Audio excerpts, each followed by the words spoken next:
ఐపీఎల్లో భాగంగా ఈరోజు 65వ మ్యాచ్ జరగబోతుంది. ఆర్సీబీ వర్సెస్ ఎస్ఆర్ఎస్ మధ్య. ఈ మ్యాచ్ మొదటగా బెంగళూరులో జరగాలి. కాకపోతే ప్రజెంట్ వర్షం ఎక్కువగా పడుతుంది అనే కారణంతో, ఇది పాయింట్ పట్టికలు ఇంపాక్ట్ అవుతుంది అనే కారణంతో ఈ మ్యాచ్ను బెంగళూరు నుంచి లక్నోలోని ఏక్నాథ్ స్టేడియంలోకి మూవ్ చేశారు. మరి ఈ మ్యాచ్లో వీళ్ళిద్దరి మధ్య చాలా రసవత్తంగా సాగే అవకాశాలు ఎక్కువగా ఉన్నాయి. ఎందుకంటే గత మ్యాచ్లో ఎస్ఆర్హెచ్ 205 చేజింగ్ చేసి గెలిచారు కదా.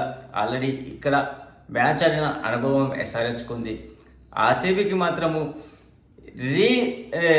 మ్యాచ్ జరుగుతున్నటువంటి ఐపీఎల్లో ఇప్పటి వరకు ఆడినటువంటి మ్యాచ్లు ఒకటి వర్షంతో రద్దయిపోయింది కదా. మరి ఈ మ్యాచ్ ఎలాగైనా గెలిచి టాప్ 2లో ఉండాలని గట్టిగా ప్రయత్నిస్తుంది.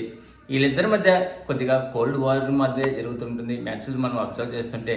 అంతేకాకుండా ఇప్పటి వరకు హెడ్ టు హెడ్ చూస్తే వీళ్ళిద్దరి మధ్య 24 మ్యాచ్లు జరగా అందులో ఆర్సీబీ 11 మ్యాచ్లు గెలిస్తే ఎస్ఆర్హెచ్ 12 మ్యాచ్లు గెలిచింది.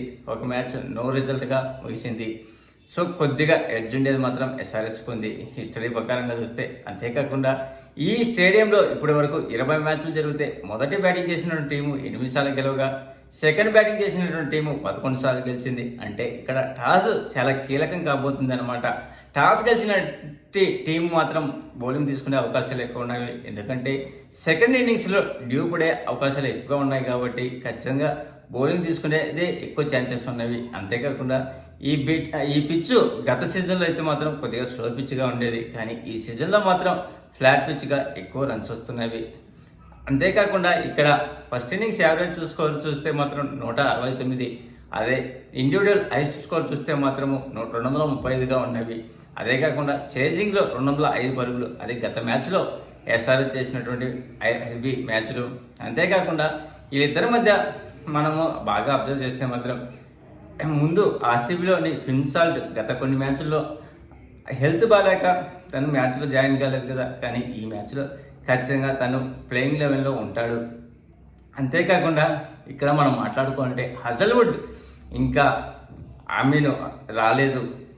ఇతను ఆర్సీబీ ప్లేయింగ్ లెవెల్లో ఈ మ్యాచ్లో ఉండకపోయే అవకాశాలు ఎక్కువగా ఉన్నాయి. అదే కాకుండా ఇక్కడ మెయిన్ విరాట్ కోహ్లీ ఇంకొక హాఫ్ సెంచరీ చేస్తే మాత్రం ఐపీఎల్లో ఎక్కువ హాఫ్ సెంచరీలు చేసినటువంటి రికార్డు తన పేరు మీద లెక్కించుకుంటాడు. ఇది 62 హాఫ్ సెంచరీలతో డేవిడ్ వార్నర్ మొదటి ప్లేస్లో ఉంటే దాంతో సంయుక్తంగా కోహ్లీ కూడా ఉన్నాడు.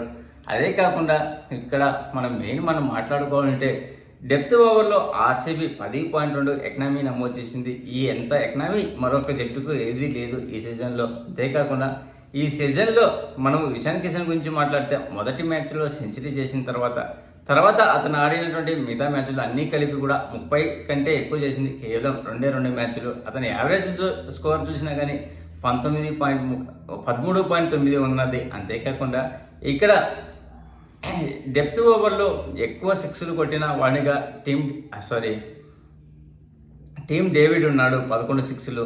అతను కొట్టిన సిక్స్ను బట్టే డెప్త్ ఓవర్లో ఎక్కువ పరుగులు లభిస్తున్నాయి ఆర్సీబీకి. ఇంకా ప్లేయింగ్ 11 గురించి మాట్లాడుకుంటే మొదటగా ఆర్సీబీ ప్లేయింగ్ 11 చూస్తే ఫిన్సాల్ట్, అలాగే విరాట్ కోహ్లీ, మయాంక్ అగర్వాల్, ఇతను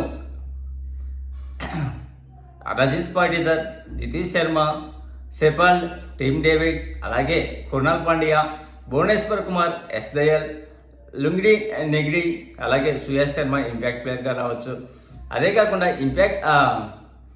ఎస్ఆర్ఎస్ టీం నుంచి చూస్తే టీమ్ డేవిడ్ లేదా అథర్వ. టీమ్ డేవిడ్కు గత మ్యాచ్లో కరోనా వచ్చేది కదా, ఇంకొకరంత రెస్ట్ కావాలంటే మాత్రం ఈ మ్యాచ్కు అందుబాటులో ఉంటాడు. లేదు పర్వాలేదు నేను ఆడతాలే అనుకుంటే మాత్రం అతను ఖచ్చితంగా ప్లేయింగ్ లెవెల్లో ఉంటాడు. అలాగే అభిషేక్ శర్మ, ఇషాన్ కిషన్, నితీష్ కుమార్ రెడ్డి, ఎన్రిక్స్ కల్జన్, అంకిత్ వర్మ, అభినవ్ మనోహర్, ప్యాట్ కమిన్సన్, హర్షల్ పటేల్, హర్షల్ దుబే, ఇషాన్ మలింగా, జయదేవ్ ఉన్నద్గంట్. ఇక్కడ మనం మాట్లాడుకుంటే భువనేశ్వర్ కుమార్ మొదటిసారిగా మనకు ఎస్ఆర్హెచ్ పైన ఆపోజిట్గా ఆడుతున్నాడు. అతనికి అంతేకాకుండా ఈ పిచ్ కొద్దిగా మీడియం పేసర్లకు బాగా అనుకూలిస్తుంది.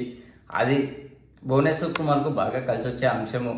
ఈ మ్యాచ్లో కొద్దిగా ఎడ్జ్ మాత్రం గెలిచే అవకాశాలు ఆర్సీబీకి ఉన్నవి. అట్టని నేను ఎస్ఆర్హెచ్ గెలవదని కాదు, కానీ కొద్దిగా ఎందుకంటే సమిష్టిగా రాణిస్తుంది కాబట్టి ఆర్సీబీ. అంతేకాకుండా పాయింట్ పట్టికలో కూడా టాప్ పొజిషన్లో టాప్ సెకండ్ ప్లేస్లో ఉంది కాబట్టి కొద్దిగా ఎడ్జ్ ఉందని అనిపించింది. ప్లీజ్ ఫ్రెండ్స్ లైక్ చేస్తే లైక్ చేయండి, కొత్తగా వచ్చిన వాళ్ళు సబ్స్క్రైబ్ చేయండి. Thank you. Signing off your Mahindra.